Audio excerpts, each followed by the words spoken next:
The warning: the year was 2247, and humanity had finally reached the stars. For decades, people had dreamed of meeting other intelligent life. They built great ships and sent them into the darkness of space. They sent messages of peace and friendship. They hoped to find brothers and sisters among the distant worlds. What they found instead was the Velith hegemony, Fleet Admiral Park. Dong-hyun stood in the great council chamber beneath the mountains of Korea. He was 63 years old, with gray hair and tired eyes that had seen too much. Around him sat the leaders of the United Earth Council. They were silent. They were afraid. On the giant screen before them played a recording. It showed the Velith ships arriving in Earth's solar system. There were 100 of them. Each ship was massive, covered in strange symbols and weapons that glowed with purple light. The Velith themselves appeared on screen next. They were tall creatures with gray skin and 4 arms. Their faces had no expression. Their eyes were like black stones. "You are a young species," the Velith commander had said in that first message. "You will serve us now. This is not a request. This is your future." Ambassador Kim Yuna had tried everything.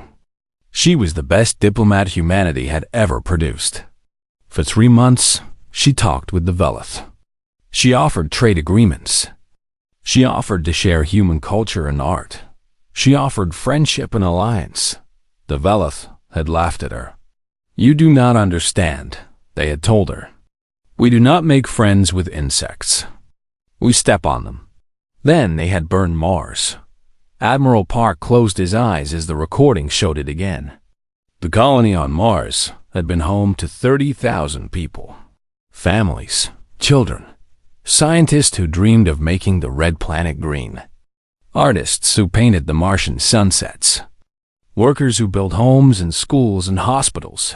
The Velith burned them all in a single afternoon. Their weapons turned the colony into glass and ash. No warning, no chance to surrender. Just death, delivered with the casual cruelty of a child burning ants with a magnifying glass. "They are still laughing," said intelligence officer Han Soo-jin. She was young, only 32, but her face looked older now. "Our listening posts picked up their communications. They think we are funny. They think our grief is entertaining." Park opened his eyes. Something had changed in them. Something cold and hard had replaced the warmth that used to live there. "Ambassador Kim," he said quietly, "did you warn them? Did you tell them what we are?" Yuna nodded slowly. She looked broken. Her diplomatic skills had failed. Her belief in peaceful contact had led to 30,000 dead. "I told them everything," she whispered. "I showed them our history, our wars, our weapons.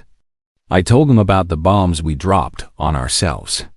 I told them about the millions we killed in our own conflicts. I warned them that humanity knows how to fight, that we are very, very good at killing." And what did they say? They called us primitives. They said that fighting among ourselves just proved we were animals. Yuna's voice cracked. They said that a species that cannot even maintain peace on one planet is not worth respecting. Park stood up. He walked to the center of the chamber where everyone could see him. He was not a tall man, but in that moment, he seemed to fill the entire room. "Lieutenant Commander Lee Ji-won," he called out. A young officer stepped forward. Ji-won was 28 years old, the youngest person ever given a position in strategic command. He was brilliant with computers and communication systems. "Sir," Ji-won said, "I want you to send a message. Broadcast it on every frequency. Make sure every species in this galaxy hears it. Make sure the Velith hear it most of all." "What should the message say, sir?" Park was silent for a long moment. When he spoke, his voice was like ice. "You were warned. You did not listen. There will be no second warning." The message went out that night. It traveled across the stars at the speed of light. Every alien civilization with the technology to receive radio signals heard humanity's voice for the first time. It was not a greeting.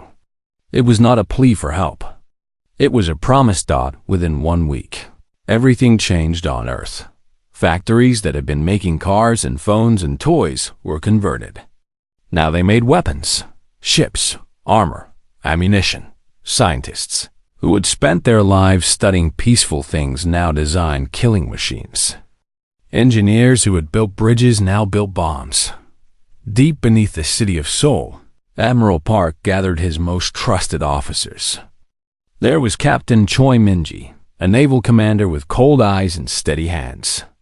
There was Master Sergeant Kwon Yoon-ji, who trained the best soldiers humanity had ever produced. There was Dr. Shin Hana, a scientist who now worked on weapons that would make the Velith tremble. They expect us to surrender, Park told them. They expect us to cry and beg. They have conquered hundreds of species this way. They show their power, kill a few thousand, and watch their victims fall to their knees. He looked at each of them in turn. They do not know us. They do not understand what they have awakened. Humanity did not survive ice ages and plagues and nuclear weapons by being weak. We did not crawl out of the mud and reach for the stars because we were afraid. Captain Min-ji spoke up. What are your orders, Admiral? Park smiled. It was not a pleasant smile. It was the smile of a predator that had finally decided to hunt. We are going to show them what humans do when their children are murdered. We are going to teach them why every intelligent species should fear the apes of Earth. And when we are done, when their cities are burning and their empire is ash, we are going to make sure the entire galaxy understands one simple truth. He placed his hands on the table and leaned forward. Never touch our people again. Outside, the factories continued their work. Day and night, they built the tools of war. Young men and women lined up to join the military. They were not forced. They volunteered. They had seen the recordings from Mars. They had heard the Velith laughing. Humanity had always been good at fighting. It was, perhaps, their greatest talent and their greatest shame. For centuries, they had tried to be better. They had tried to leave their violent past behind. The Velith had reminded them of who they really were, and now the galaxy would learn why that was a very, very dangerous thing. The awakening 1 year had passed since the burning of Mars. 1 year since humanity sent its warning to the galaxy. The Velith hegemony had laughed when they received it. They laughed at the idea that these small, soft creatures could threaten them. They had conquered 200 species across 1,000 years. What was one more? They were about to find out. Captain Choi Min-ji stood on the bridge of the vengeful spirit. It was humanity's first true warship, built not for exploration or trade, but for one purpose only: destruction. The ship was not beautiful like Velith vessels. It had no elegant curves or artistic designs. It was a brutal thing, covered in weapons and armor. It looked like what it was: a machine designed to kill. Captain, said Communications Officer Baek Sun-ho. He was 24 years old. Fresh out of the academy, but he had proven himself smart and calm under pressure. The Velith fleet is hailing us. They demand that we surrender and prepare to be boarded. Min-ji did not smile. She had stopped smiling on the day Mars burned. Her younger sister had lived there with her husband and 2 children. Min-ji had watched the recording of the attack exactly once. She would never watch it again. She did not need to. The images lived behind her eyes every time she closed them. How many ships do they have? She asked. 42 warships, Captain. 3 times our number. Show me the tactical display. The screen lit up with information. Min-ji had spent the last year studying Velith tactics. Admiral Park had given her access to every piece of intelligence humanity had gathered. She had watched recordings of hundreds of Velith battles. She had learned their patterns, their weaknesses, their arrogance, The Velith always attacked the same way. They would spread out in a wide formation, surrounding their enemy, then close in slowly while firing from all directions. It was effective against species that fought the way the Velith expected them to fight, defensively, desperately, hoping to survive. Humanity was not going to fight that way. "Signal the fleet," Minji ordered. "Formation hammer. We attack in 3 minutes." Sunho looked at her with surprise. "Attack? Captain, they outnumber us 3-1. I know. Tell me, Lieutenant, have you ever seen a wolf pack hunt?" "No, Captain. Wolves do not attack the strongest part of the herd. They find the weak point and hit it with everything they have. They do not fight fair. They fight to win." She pointed at the display. "There, the command ship. It sits in the center of their formation, protected by the others. The Velith commander believes he is safe there. He is wrong. The human fleet moved like nothing the galaxy had ever seen. They did not spread out. They did not take defensive positions. Instead, they formed into a tight arrow shape and accelerated directly toward the Velith formation. The Velith commander, whose name was High Lord Veth, watched with confusion. This made no sense. These creatures were flying directly into his guns. It was suicide. He gave the order to fire. Velith weapons blazed through space. Purple beams of energy struck the human ships. Several of the smaller vessels exploded. But the rest kept coming. They did not slow down. They did not try to dodge. They just kept coming. The first human ships hit the Velith formation like a knife through paper. They did not stop to engage the outer ships. They flew right past them, taking damage but never stopping, always pushing toward the center, toward the command ship. High Lord Veth suddenly understood. He tried to order a retreat, but it was too late.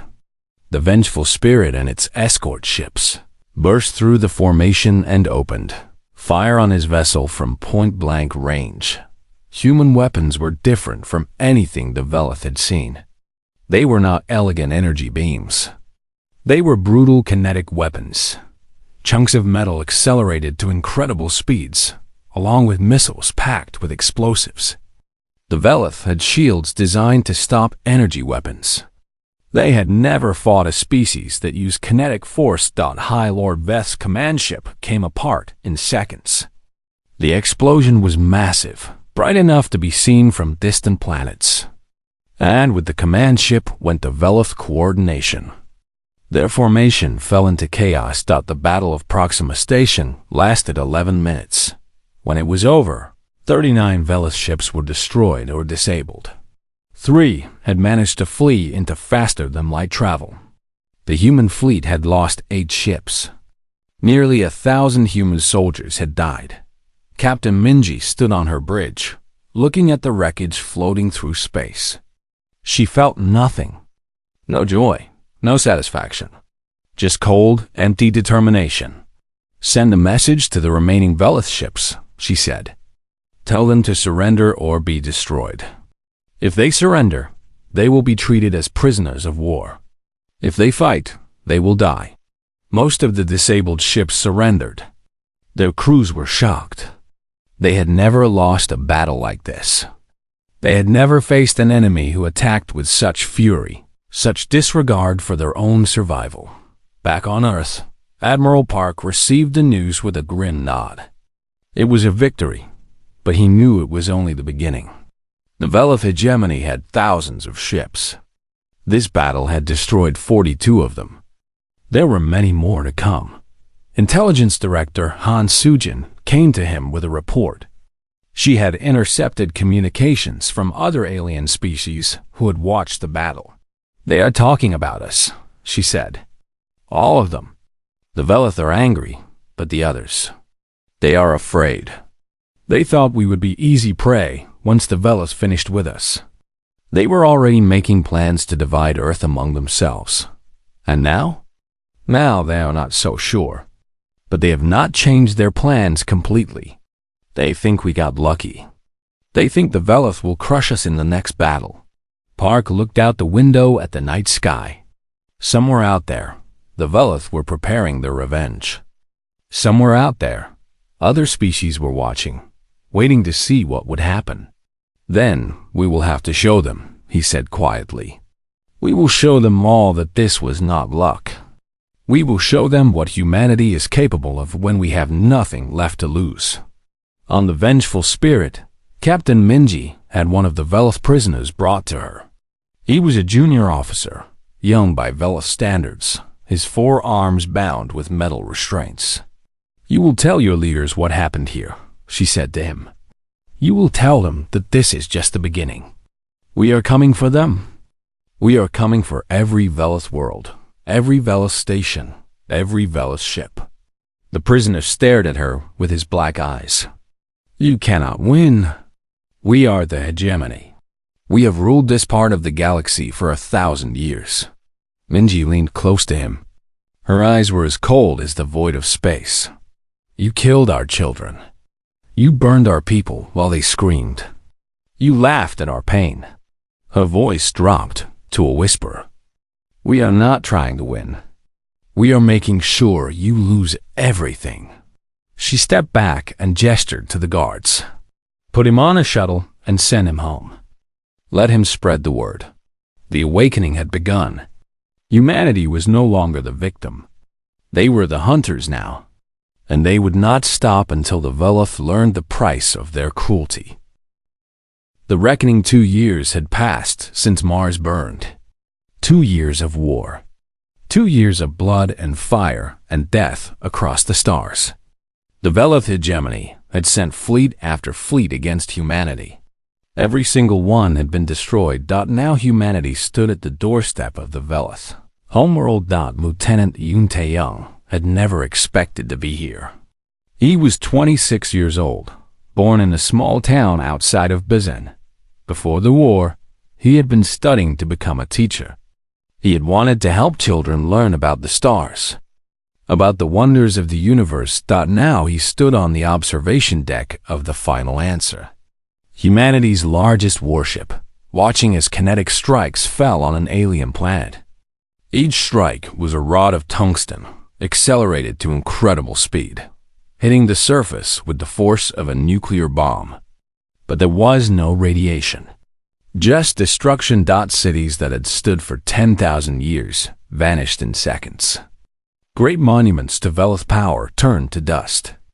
The planet's surface glowed red and orange where the strikes hit, visible even from orbit. Is this who we are now? Taeyong asked quietly. Master Sergeant Kwon Yoonji stood beside him. She was 34 years old, a career soldier even before the war. Her face was hard, marked with a scar that ran from her left ear to her chin. She had gotten it in the battle for the Velith colony world of Derrix, fighting hand-to-hand when her weapon ran out of ammunition. This is who they made us, Yoonji answered. She was checking her rifle for the 10th time in the last hour. Their squad would drop to the surface in 30 minutes. Their mission was to capture the central government spire in the capital city. They killed our people. They laughed while children burned. We warned them. Taeyong said nothing. He remembered the warning that Admiral Park had sent 2 years ago. He remembered thinking that it was just words, just anger given voice. He had not truly believed that humanity would become this, but here they were. And he was part of it. The dropships launched on schedule. 200 vessels, each carrying 50 soldiers, descended through the atmosphere of the Velith homeworld. The planet's defenses had been destroyed in the orbital bombardment. There was nothing left to stop them. Yoonji's squad landed in what had once been a beautiful park in the center of the capital city. The trees were gone now, burned to ash. The fountains had boiled away. The statues of great Velith leaders had melted into shapeless lumps of metal. Move out, Yoonji ordered. Formation Delta. Watch for survivors. They found plenty of survivors. Velith civilians stumbled through the ruins, their gray skin covered in burns and cuts. Some of them screamed when they saw the human soldiers. Others just stared with empty eyes, too shocked to react. The humans did not fire on the civilians. Admiral Park had been very clear about that. They were here to break the Veloth military and government, not to commit genocide. There was a line that humanity would not cross, even now. Even after everything. The central spire still stood, protected by heavy shields that had survived the bombardment. It was the tallest building on the planet, a needle of black metal reaching toward the sky. Inside were the leaders of the Veloth hegemony, the ones who had ordered the attack on Mars, the ones who had laughed. "We have enemy contact," reported Private Nojisu, the youngest member of the squad. She was only 19, but she had already survived 3 major battles. Veloth soldiers, approximately 200, defending the main entrance. Yunji smiled. It was not a pleasant smile. "Then, we do not use the main entrance." The squad moved around the building, finding a service entrance that was lightly guarded. They cut through the guards in seconds, moving with the efficiency of hunters who had done this many times before. The Veloth soldiers barely had time to raise their weapons. Inside, the spire was dark. The power had been cut during the bombardment. Emergency lights cast everything in a dim red glow. The humans switched on their night vision and kept moving. They encountered resistance on every floor. Veloth soldiers, guards, even some civilians who had picked up weapons. The humans pushed through them all. They took casualties. 3 members of Yunji's squad died in a firefight on the 40th floor. 2 more were wounded badly enough to need evacuation, but they did not stop. They could not stop. Not now. Not when they were so close. The top floor of the spire was a great chamber, filled with seats arranged in a circle. This was where the Veloth High Council met to make their decisions. This was where they had decided to burn Mars. When Yunji's squad burst through the doors, they found the council members waiting. There were 12 of them, old Veloth with pale gray skin and many medals on their uniforms. They did not run. They did not fight. They just sat there, staring at the humans with those empty black eyes. "You have won," said the eldest of them. His name was Supreme Chancellor Voth. He had ruled the hegemony for 300 years. "What do you want?" Yunji walked forward until she stood directly in front of him. Behind her, her squad kept their weapons trained on the other council members. "You killed 30,000 people on Mars," she said. "Families, children, people who had done nothing to you. They were in our way," Voth replied. "We needed to demonstrate our power. It is how things are done in the galaxy. The strong take what they want. The weak suffer. This is the natural order." "No," Yunji said. "This is your order. Humanity has a different way." She reached up and removed her helmet so he could see her face. So he could see her eyes. "We warned you. We showed you our history. We told you what we do to those who hurt us. You thought we were primitives. You thought we were animals." She leaned closer. "You were right. We are animals. We are the most dangerous animals this galaxy has ever seen." Outside, the human fleet completed its bombardment. The Veloth military was destroyed. Their colonies had fallen one by one over the last year. Their empire, built over 1,000 years of conquest and cruelty, was finished. Ambassador Kim Yuna arrived 2 days later on a diplomatic vessel. She looked different now. The idealistic woman who had tried so hard for peace was gone. In her place was someone harder, someone who had watched her dreams of peaceful contact die with the people of Mars. She carried with her humanity's terms of surrender. Not for humanity. For the Veloth. Total disarmament. She read to the assembled council. "Your warships will be destroyed. Your weapons factories will be dismantled. You will pay reparations for Mars, credits, resources, and technology. This will continue for 100 years. Supreme Chancellor Voth interrupted. This is outrageous. No species has ever treated us this way. We demand. You demand nothing. Yuna cut him off. Her voice was cold as space. You lost that right when you burned our people. These are not negotiations. These are your terms. Accept them, or we will continue until there is nothing left of your civilization to accept anything. The council accepted. Across the galaxy, other species watched in stunned silence. The Veloth, who had dominated this region of space for a millennium, had been brought to their knees by a species that had barely discovered fire 100,000 years ago. And as the news spread, one message traveled with it. The message humanity had sent at the very beginning. You were warned. You did not listen. There will be no second warning. The galaxy was beginning to understand what that meant. The warning spreads. The Galactic Council station floated in the darkness between stars. It was a massive structure, built thousands of years ago as a place where different species could meet and talk. For most of its history, the Veloth had dominated these halls. Their voice had been the loudest. Their demands had been the most important. Now, for the first time in living memory, there was no Veloth delegation. Their seats sat empty, a reminder of what had happened to those who had underestimated the small, soft creatures from the third planet of an unremarkable star. Dr. Shin Hannah walked through the great entrance hall.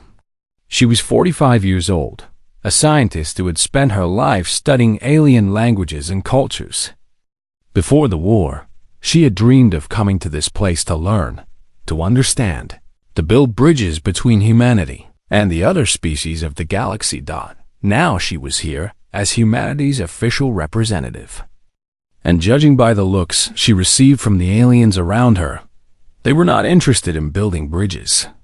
They were afraid. The council chamber was a vast circular room with hundreds of seats arranged in rising tiers. Each seat represented a different species. Some of them Hannah recognized from her studies. The insect-like crics, the aquatic delphi, the towering rock creatures called the Morn. Others she had never seen before. Strange beings with shapes that did not match any creature from Earth. All of them were staring at her. Hannah took her place at the speaking platform in the center of the room. Behind her, in the observer gallery, Intelligence Director Han Soo-jin watched through a scope. 3 assassination attempts had been stopped in the last 24 hours. Some species apparently believed that killing human leaders would solve their problem. They did not understand. Humanity was not a tree that could be cut down by removing its top. It was more like grass. Cut one blade, and 1,000 more would grow in its place. Members of the Galactic Council, Hannah began. Her voice was steady, even though her hands trembled slightly inside her ceremonial robes. I stand before you as the first human to address this assembly. I wish the circumstances were different. A murmur ran through the chamber. Several aliens shifted in their seats, their various appendages twitching with nervousness. We did not seek this war, Hannah continued. When humanity first reached the stars, we came hoping to find friends. We dreamed of joining a community of intelligent beings, sharing knowledge, learning from those who had traveled the cosmos while we were still learning to farm. Instead, we found the Veloth. She paused, letting the silence fill the room. The Veloth killed 30,000 of our people. They burned a city full of families and children, and they laughed while doing it. They thought we would surrender. They thought we would beg for mercy. Hannah looked around the chamber, meeting as many alien eyes as she could. You all know what happened next. You watched as we destroyed their fleets. You watched as we burned their worlds. You watched as we broke their empire. The Krix ambassador made a clicking sound that Hannah's translator interpreted as a question. Why do you tell us this, human? Do you wish to threaten us as well? No, Hannah said. I wish to explain, and to offer something different.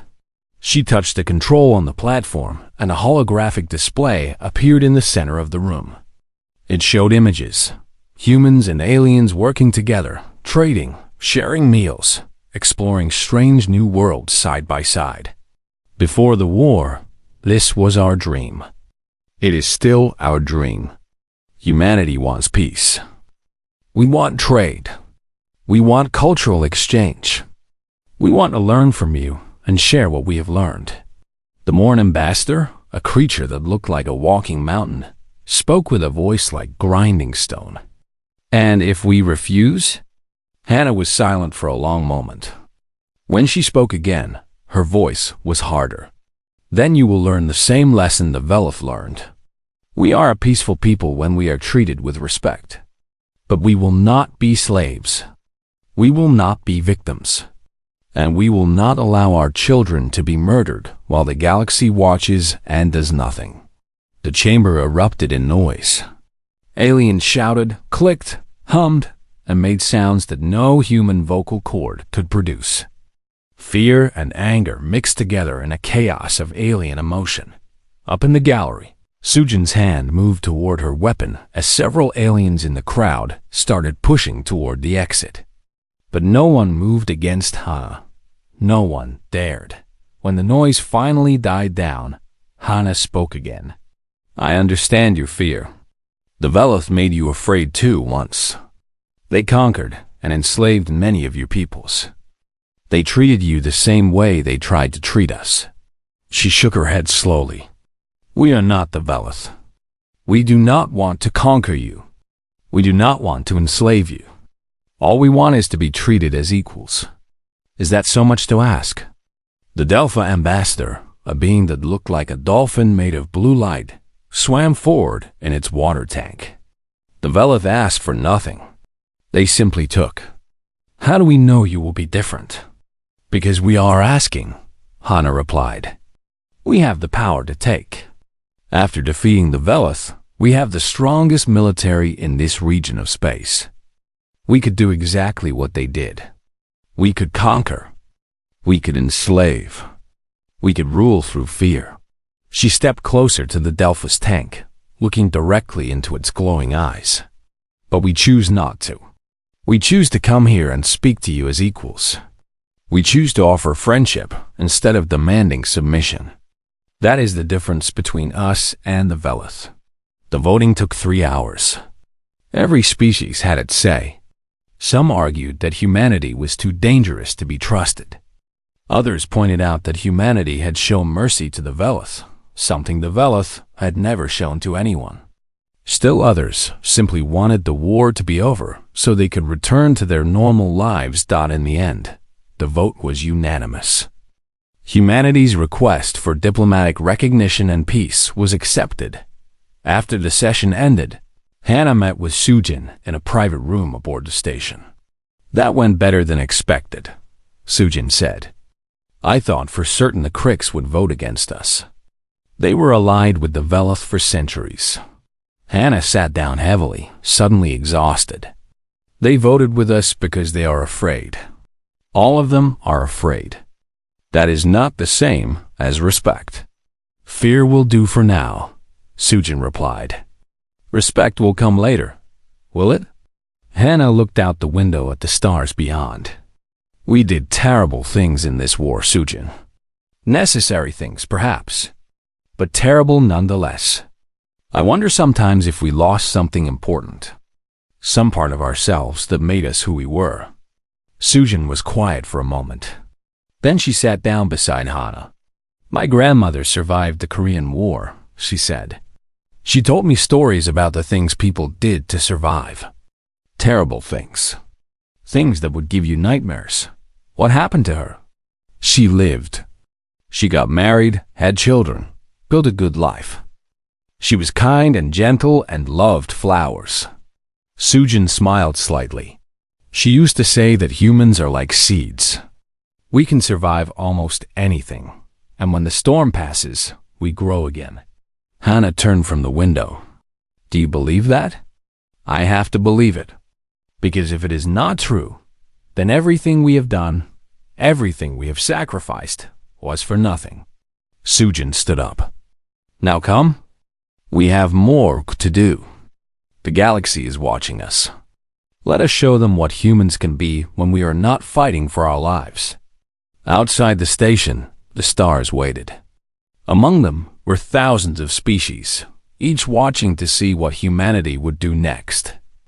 Some hoped for trade and alliance. Others secretly wished that the humans would destroy themselves. But all of them remembered the warning. All of them understood, deep in their hearts, that the creatures from Earth were not to be underestimated. Humanity had proven that once. They would not need to prove it again. The legacy 28 years had passed since the Veloth burned Mars. 28 years since humanity had sent its warning to the stars. The galaxy had changed in ways that no one could have predicted. Old Admiral Park Do-yoon sat in his garden in Bizen, watching his great-grandchildren play in the grass. He was 91 years old now, his hair completely white, his body bent with age.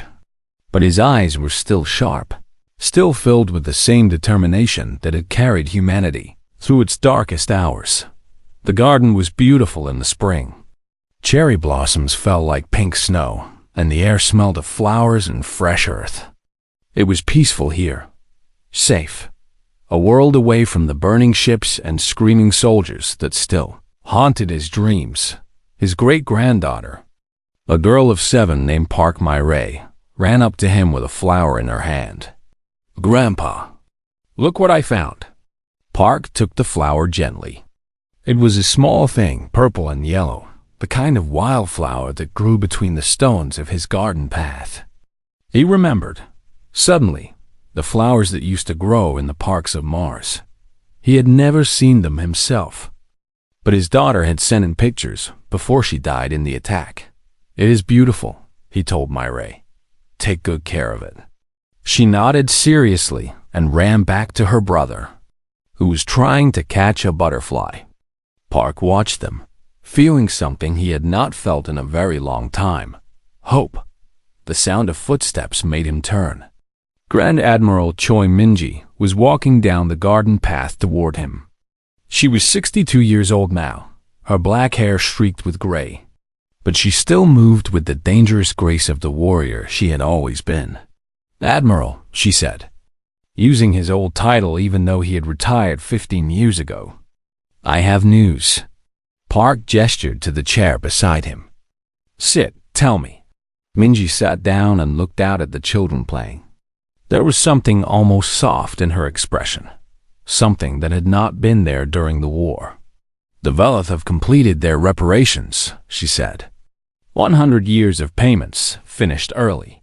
Their new government sent a message thanking us for our...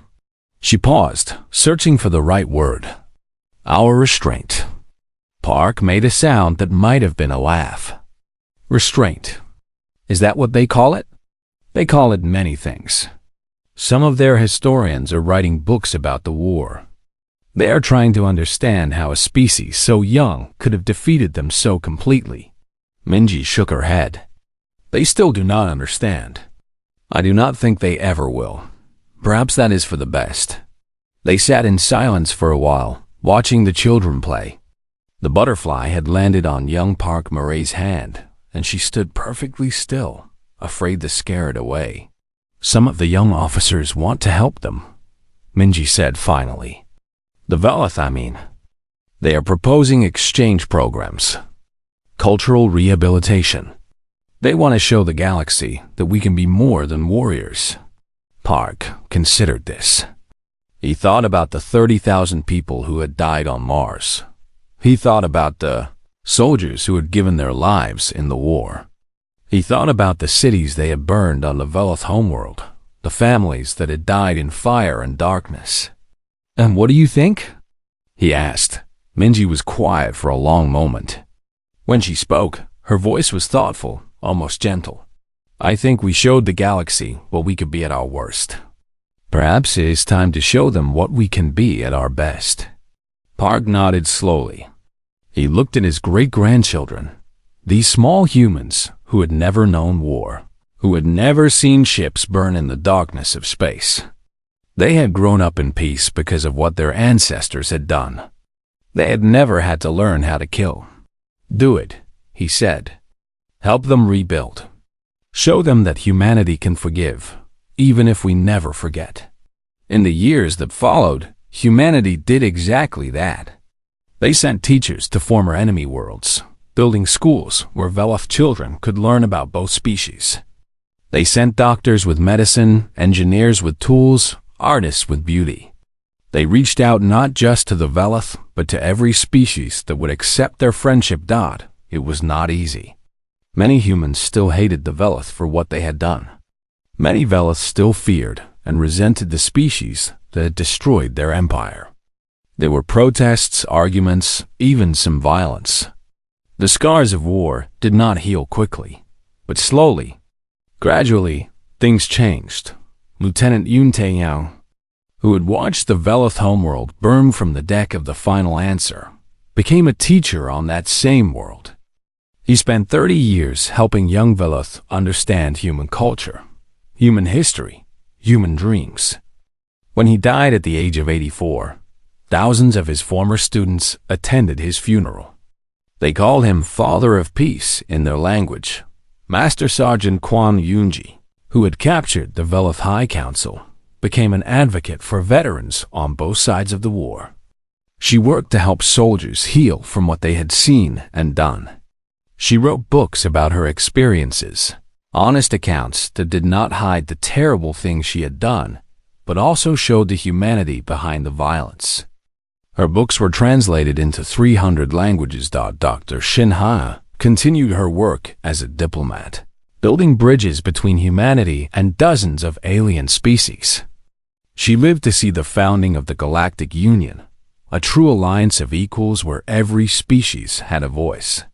She gave the opening speech at the Union's first meeting, reminding everyone of how far they had come and how far they still had to go.